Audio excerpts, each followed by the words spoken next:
Estamos continuando el estudio de el libro de la primera carta a los tesalonicenses.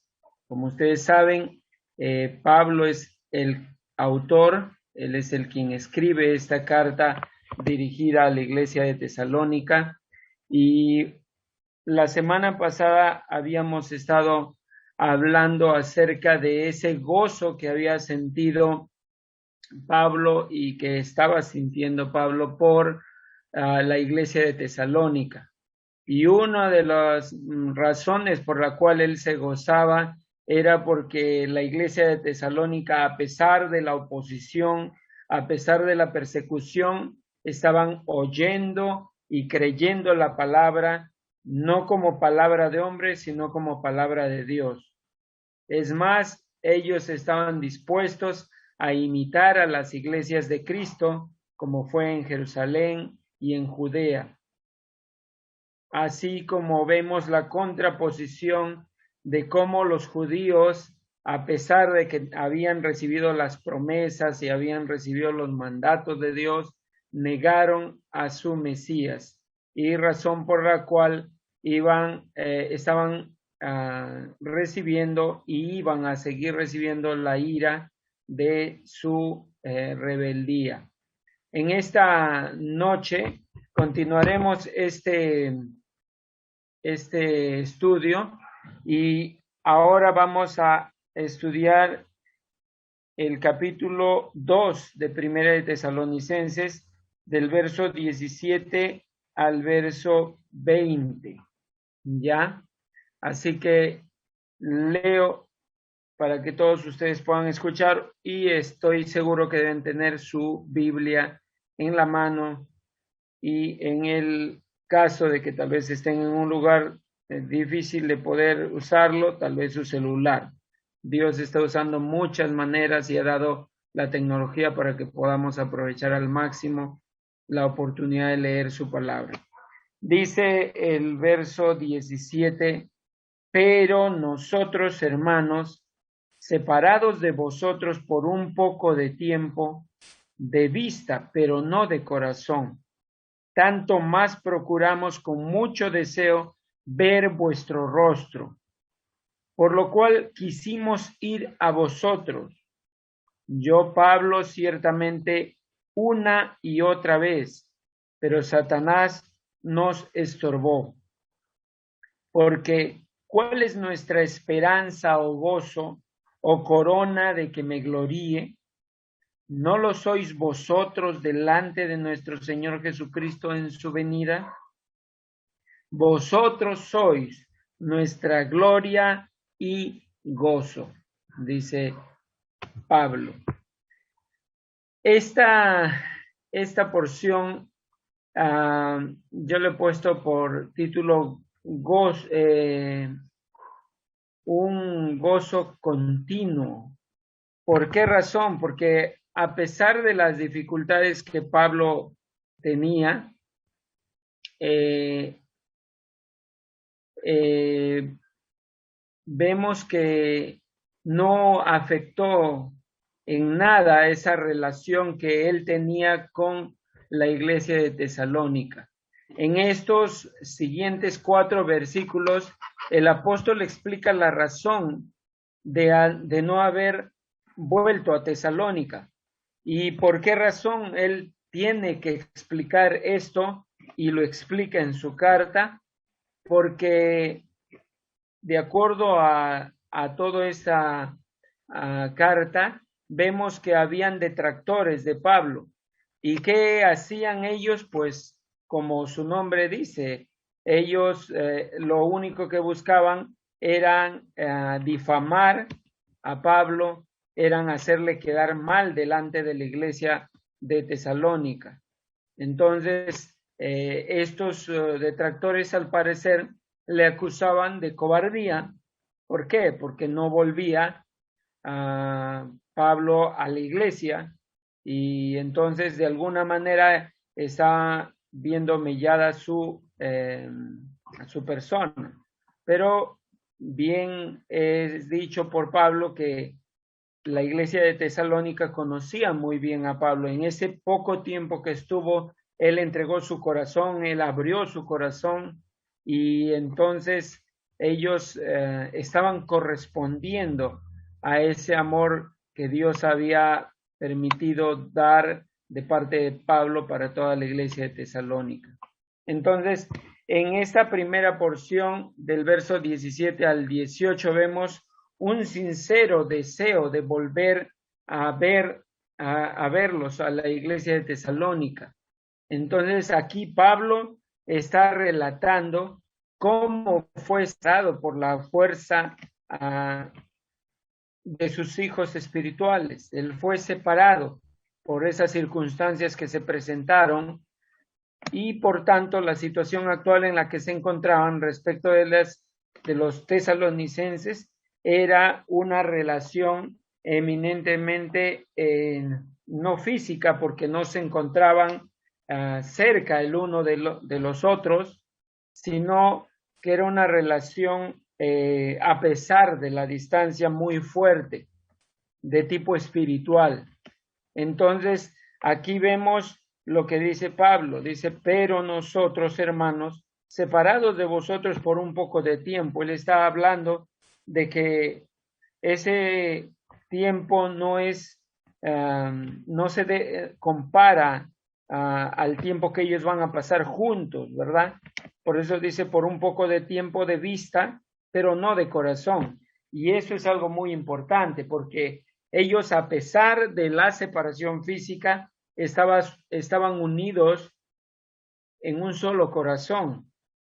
Y eso es algo muy hermoso de imitar, ¿verdad? Es más, hoy, por ejemplo, a pesar de que la iglesia, la Misión Bíblica Bautista Dulos, no esté congregándose físicamente y no estemos cerca el uno del otro para poder abrazarnos, para poder preguntarnos cómo nos va, aún así Dios quiere que nosotros estemos de la misma manera, así como Pablo y la iglesia de Tesalónica, aunque no unidos físicamente, pero unidos de corazón. ¿Y eso qué nos hace ver? Que Pablo mantenía una profunda preocupación por ellos y la iglesia de Tesalónica notaba esa preocupación. Y entonces, ¿qué dice ahí? Tanto más procuramos con mucho deseo ver vuestro rostro. El interés genuino de Pablo era que él quería, y tanto Silvano y Timoteo querían estar junto a ellos, pero las circunstancias lo impedían. Entonces, vemos aquí ese profundo deseo de Pablo de querer irlos a ver, pero hay algo ahí que dice en el verso 18, por lo cual quisimos ir a vosotros, yo Pablo, ciertamente una y otra vez, pero Satanás nos estorbó. Y entonces, aquí, ¿qué es lo que Pablo está explicando? Dice que él tenía un profundo deseo de ir a verlos, pero Satanás les impidió a ellos tener esa posibilidad.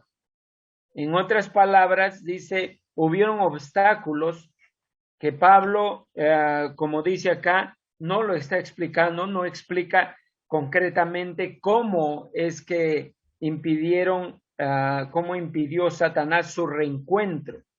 Algunos comentaristas dicen lo siguiente, quizá fue complicaciones en el viaje o enfermedad o un ataque directo de Satanás. Es decir, de alguna manera, Satanás intentó mantenerlos físicamente alejados los unos de los otros. Ahora, esta palabra estorbo, en el griego, si tal vez eso les ayuda a entender mejor el pasaje, tiene el nombre de enkoptein. Esta palabra significa poner bloqueo en medio de la carretera para impedir el paso de una expedición. Y esto es importante, ¿verdad? Esto nos ayuda a entender, porque en realidad, ¿cuál era el propósito de Dios? Era que esta iglesia cada vez se fortalezca espiritualmente y sigan creciendo, ¿verdad? Y es de esa misma manera, Pablo llegó a Tesalónica, sembró la palabra, muchos se convirtieron, pero ocurrió que empezó una persecución y Pablo tuvo que salir. Los mismos hermanos lo hicieron que vaya, que salga. Y entonces, ¿qué es lo que de alguna manera está sucediendo? Satanás está bloqueando, como si fuera tú que estás manejando un auto camino hacia un determinado lugar en plena carretera y te ponen ahí un bloqueo, tal vez una piedra, una roca, de tal modo que impida el paso de ese grupo o de esa persona que está yendo a un determinado destino. Ese es lo que quiere dar a entender Pablo en el griego. Ahora, dice también Pablo que él había tratado de regresar a Tesalónica, pero Satanás lo estorbó. Ahora, esto es algo también un poquito difícil de entender. ¿En qué sentido? Porque no siempre se sabe la exacta naturaleza opositora de ya sabemos quién, de Satanás, ¿verdad? Aunque sabemos que Satanás siempre se va a oponer a la obra de Dios. Ahora, ¿por qué digo esto? Porque en algunos pasajes, como Hechos de los Apóstoles, Pablo no dice que Satanás lo estorbó, sino habla, por ejemplo, que el Espíritu Santo le prohibió ir a determinados lugares. Así tenemos, por ejemplo, en Hechos 16, verso 6, leemos que el Espíritu Santo había prohibido a Pablo y a su grupo predicar la palabra en Asia. Ahora, si el Espíritu Santo en ese momento se opuso, es porque no estaba dentro de la voluntad del Señor que él vaya a ese lugar, ¿verdad? Quizás por la dureza del corazón de las personas en Asia. Por esa razón es que el Espíritu Santo fue claro y le dijo, no vayas por este lugar. O como en el verso 7 del mismo capítulo de Hechos 16, en esa misma porción bíblica, el Espíritu Santo también no le permite ir a Bitinia, ¿verdad? Pero aquí Pablo está diciendo, Satanás estorbó. Ahora, ¿cómo podemos saber cuándo el Espíritu Santo y cuándo es el diablo el que estorba? Pablo aquí estaba relatando cómo fue separado por la fuerza, ¿verdad? De los hijos espirituales que había hecho en Tesalónica. Por tanto, la situación actual en la que se encontraban respecto de los tesalonicenses era, ¿qué era lo que nos puede enseñar este pasaje?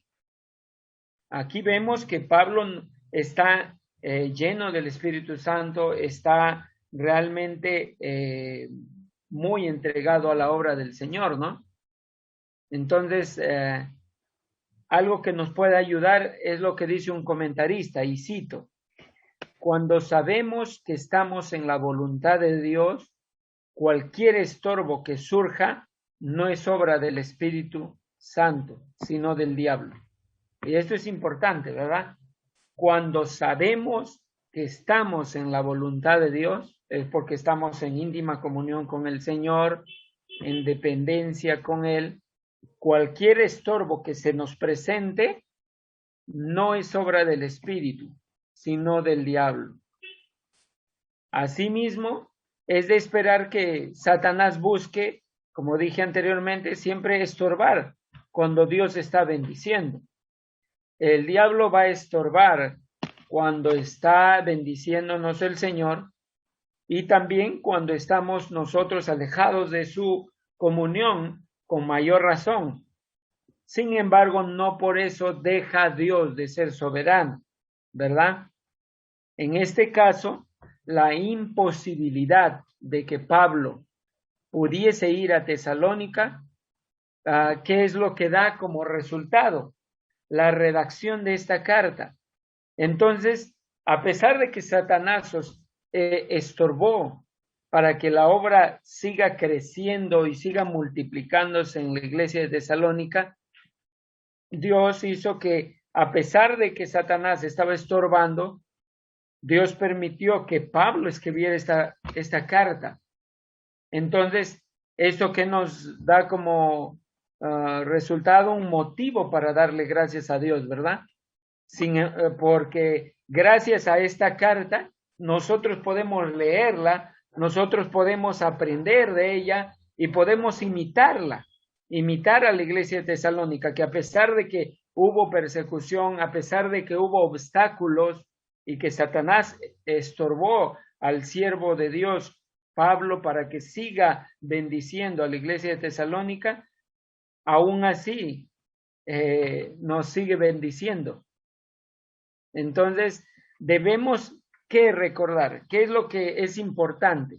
Debemos recordar siempre que muchas de las dificultades que nos impiden cumplir con la obra de Dios pueden ser atribuidas a Satanás, pero, sin embargo, Dios sigue teniendo la soberanía sobre cualquier situación.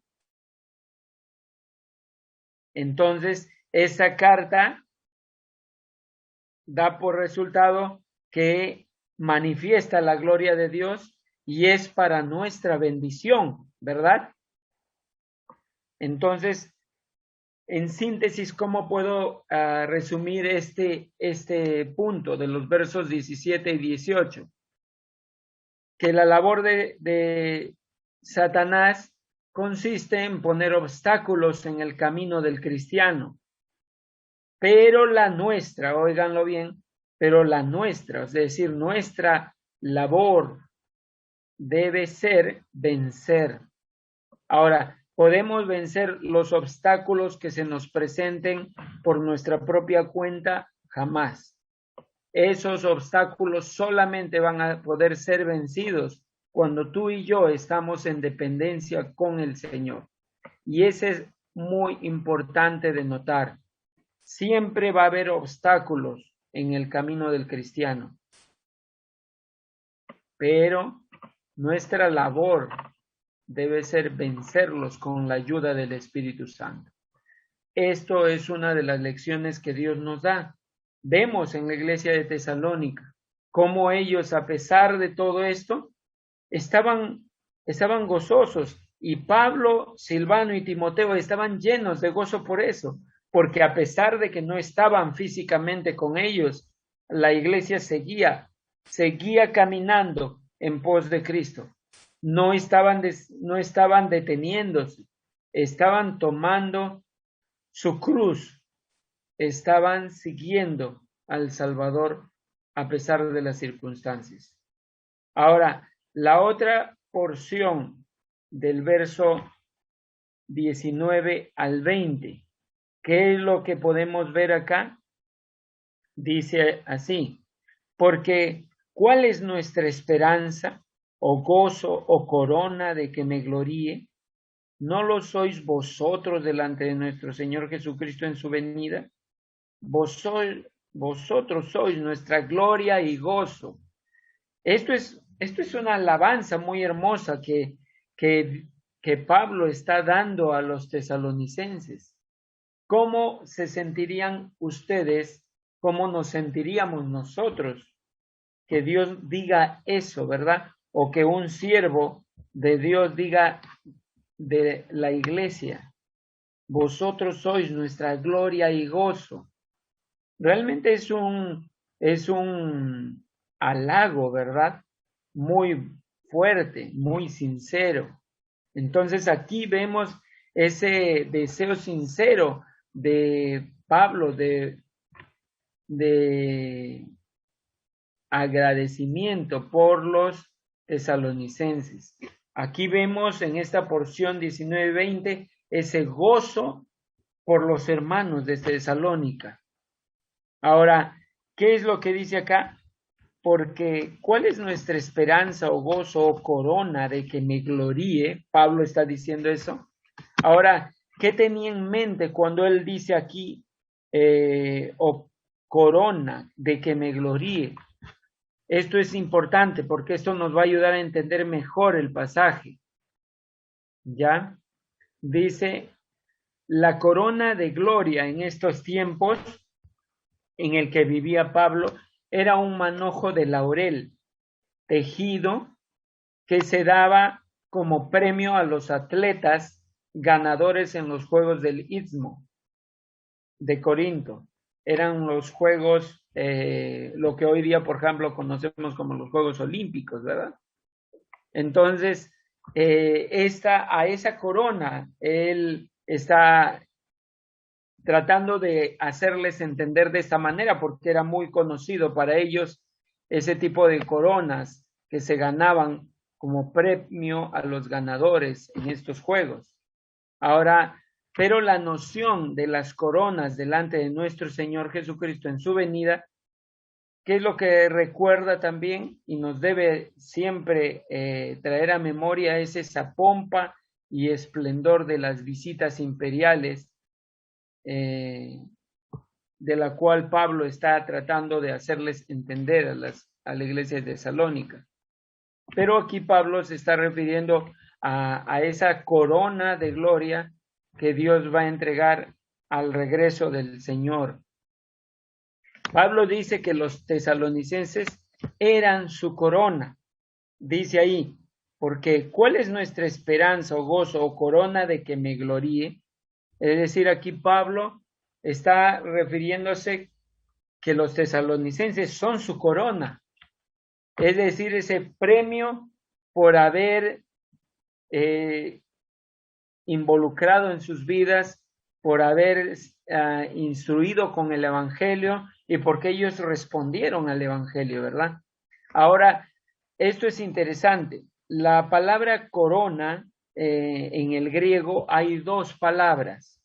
Una es diadema, que ustedes seguro lo van a encontrar y lo han encontrado en Apocalipsis, refiriéndose a una corona real.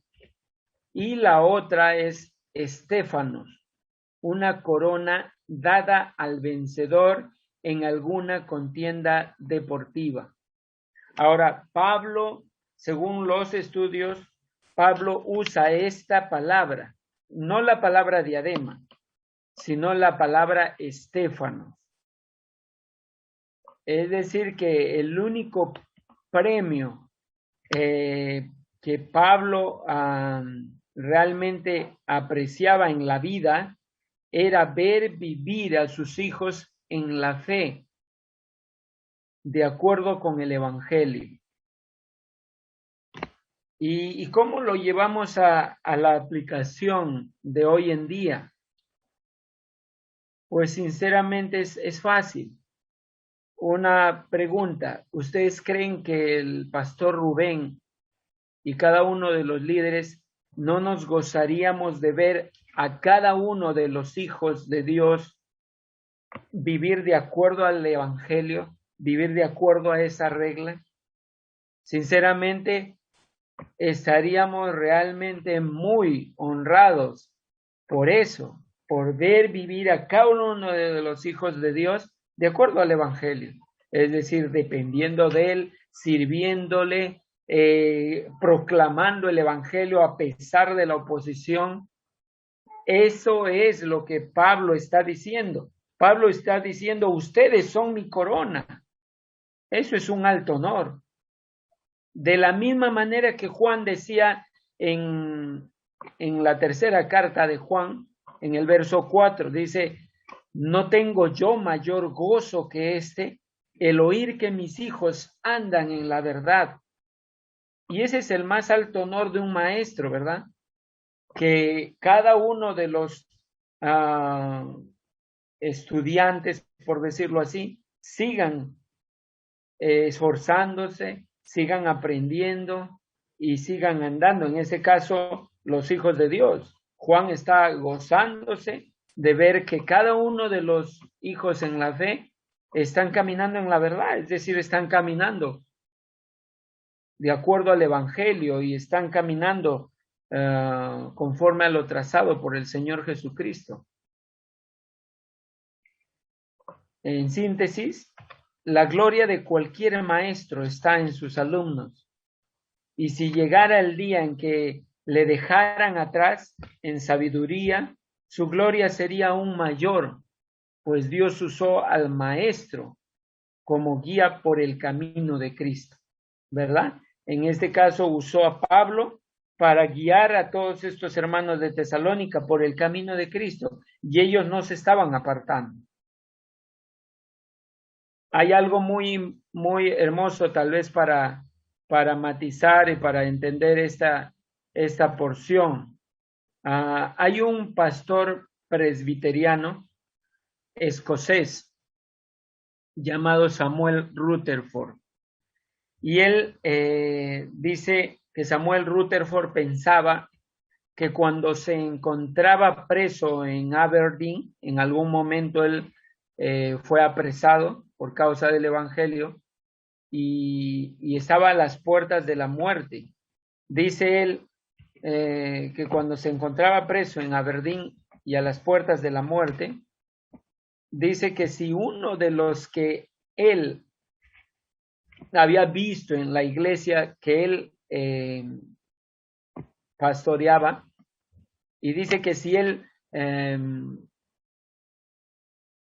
vería a uno de sus miembros de su querida iglesia local en Anwood, le saliera a recibir cuando él mismo llegara al más allá, la gloria del cielo le parecería el doble.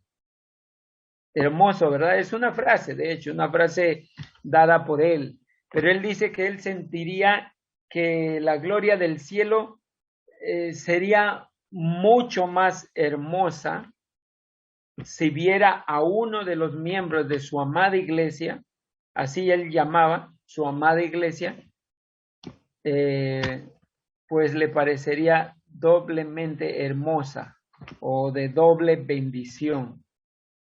Ahora, esto es claro, nada de lo que podamos hacer aquí en la tierra será un mérito ante Dios, en el sentido porque Dios nos ha encomendado esa responsabilidad. No es algo adicional que se está haciendo, es simplemente lo que se debe hacer como pastor de una iglesia, como servidor de Dios, ¿verdad? Pero al final, esto es algo interesante. Las estrellas en la corona de un siervo fiel serán los que haya guiado a Jesucristo. Esto es muy hermoso. Para un servidor de Cristo, para un pastor o líder, las estrellas en la corona de un siervo fiel serán los que haya guiado a Jesucristo. ¿A cuántos hemos discipulado y hemos guiado en el camino de Jesucristo? ¿A cuántos hemos abierto nuestro corazón y le hemos entregado para que ellos puedan seguir el camino y puedan así a su vez seguir haciendo discípulos? ¿Verdad? Pablo, por lo que acá en el verso 19, es que realmente él considera mucho a los hermanos de Tesalónica y puede ver que ellos son esa corona de gloria que Dios le ha entregado. Esa es una frase muy motivadora en situaciones en las que la iglesia de Tesalónica se encontraba, ¿verdad? Imagínense cuando hay persecución, hay luchas, hay la tendencia de tal vez de dejar el camino del Señor o de apartarse o de detenerse, ¿verdad? De desanimarse. Aquí Pablo está dando estas palabras de mucho ánimo y realmente de genuino amor por ellos. Esto es muy importante que nosotros debemos tomar en cuenta. Nada de lo que un siervo, un pastor entregue con todo el corazón, va a ser en vano. Y si ustedes multiplican ese sacrificio, pues definitivamente todo servidor de Cristo se va a sentir honrado por ello. Va a sentir que todo el esfuerzo entregado valió la pena, que todo esfuerzo entregado con amor es respondido por la iglesia. Ahora, ¿qué más acá? ¿No lo sois vosotros delante de nuestro Señor Jesucristo en su venida? Pablo aquí en el verso 19 parece evidente que esperaba reconocer a los tesalonicenses en el cielo, porque dice, ¿no lo sois vosotros delante de nuestro Señor Jesucristo en su venida? Aquí en Primera de Tesalonicenses hace el primer uso de esta palabra venida. Lo hace en toda la carta varias veces. ¿Y por qué? Debido a que este es el tema principal de esta epístola. ¿Recuerdan? Ellos estaban perdiendo esperanza y es por esa razón, solamente como adelanto, en el capítulo 4 dice, tampoco queremos, hermanos, que ignoréis acerca de los que duermen, para que no se entristezcan como los otros que no tienen esperanza. Ellos de alguna manera estaban perdiendo esa esperanza conforme va pasada los tiempos. Entonces él está hablando acerca de esa venida. Y esto es interesante también. Hay 3 palabras griegas referidas al regreso de Cristo. Y hay 3 palabras, óiganlos, muchos ya han escuchado esta palabra. Y una de ellas es parusía. La parusía, que viene a ser la venida y presencia de Cristo, ¿verdad? Otra palabra es apocalipsis, que de ahí proviene la palabra apocalipsis, que significa desvelamiento o revelación. Y la tercera palabra es epifanía o la manifestación. Entonces, estas palabras están relacionadas con esta palabra nosotros en castellano, venida. Ahora, la palabra más común empleada es parusía. Ahora, ¿qué significa parusía? Significa una presencia o un venir al lado. Hay un comentarista llamado Vine y dice que parusía denota a la vez la llegada y la consiguiente presencia de Cristo. Entonces, cuando pensamos en la venida del Señor, deberíamos pensar en ella no solo como un acontecimiento momentáneo, sino como un periodo de tiempo. Incluso en castellano, la palabra venida se usa de esa manera. Un ejemplo es la venida de Cristo a Galilea. Trajo sanidad a multitudes, ¿verdad? Vemos en los evangelios cómo Dios sanó a muchísima gente, durante su estadía en Galilea. Ahora, aquí no quiere decir solamente el día que llegó a Galilea, sino todo el periodo que pasó en aquella área. De modo que cuando pensamos en la venida de Cristo, deberíamos pensar en un periodo de tiempo y no en un acontecimiento aislado y momentáneo. Ahora, si tomamos ahora todas las ocurrencias de la parusía en el Nuevo Testamento, encontramos que describen un periodo de tiempo, y esto es importante, que contiene un comienzo, contiene un curso, es decir, un tiempo determinado, y una manifestación que finaliza con la culminación de algo. Ahora, ¿qué es lo importante acá? Es todo esto, ¿verdad? Si bien es cierto, eso lo vamos a desarrollar después en los demás capítulos, pero este es de alguna manera un adelanto para poder entender lo que implica la venida, no solamente como un acontecimiento momentáneo, sino todo un periodo que viene acompañado, por ejemplo, con el arrebatamiento, el tribunal de Cristo, el regreso de Jesús a la tierra, y es decir, hasta el fin del mundo, ¿verdad? Y cómo el Señor estará por toda la eternidad junto con su iglesia. Entonces, para terminar este estudio, podemos decir entonces que con toda certeza que cada uno de los convertidos de esta iglesia eran la fuente de su gozo de Pablo por causa del testimonio de ellos.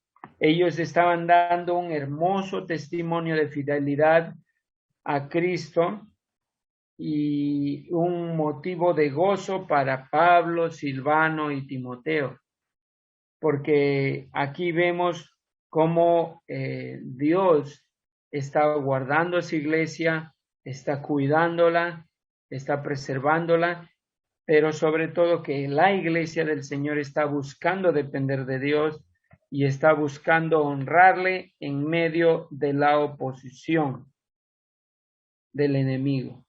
Entonces, aquí vemos que Pablo está realmente gozoso por todo lo que había en el corazón de los tesalonicenses. Su corazón estaba en deseo continuo de crecer a pesar de todos los obstáculos que se presentaban. Ahora, ¿qué nos enseña también para los pastores y líderes de la iglesia? Por ejemplo, nos hace ver esta porción esa genuina preocupación por la obra del Señor, por las personas que conforman la obra del Señor. Vemos ese genuino interés y preocupación de cada uno de los hijos en la fe que tuvo Pablo. Entonces, esto es en realidad un ejemplo de cómo llevar a cabo un trabajo misionero, ¿verdad? No solamente es ir a un lugar, sembrar la palabra, sino más allá, es preocuparse por ellos, preocuparse por su crecimiento, preocuparse por seguirles motivando a seguir a Cristo a pesar de las adversidades y recordarles la promesa de que Jesucristo va a venir y de que el sufrimiento es parte de el cristiano, que todo esto es un motivo por el cual uno debe seguir aferrado a Dios y a depender de Él para honrarle. Entonces, hermanos, le damos las gracias a Dios por cada uno de nosotros, porque a pesar de las dificultades, a pesar de la distancia, el Señor hace que nosotros podamos estar reunidos en esta noche para edificarnos unos a otros, para orar unos por otros, porque de hecho necesitamos orar. Si no oramos, simplemente, ¿cómo podemos estar protegidos contra los dardos del enemigo, verdad? Es importante la oración, es importante la dependencia. Y es importante lo que dice Pablo acá, que aunque no, estamos separados de vosotros un poco de tiempo, de vista, pero no de corazón.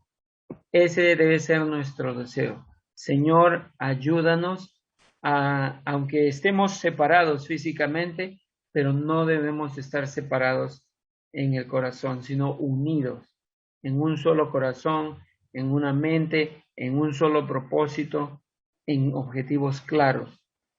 honrarle a Dios en medio de cualquier circunstancia. Así que, hermanos, vamos a orar en esta noche y vamos a decirle al Señor gracias, porque aunque estemos distantes uno del otro, el Señor ha permitido que la tecnología nos ayude a mantenernos unidos en un solo corazón, en una sola mente, para servirle a Dios. Y ese debe ser nuestro deseo, hermano. Pablo estaba gozoso porque consideraba a la iglesia de Tesalónica como la corona, su premio. Cada uno de los pastores desea que la iglesia del Señor sea su corona, su carta de presentación al Señor.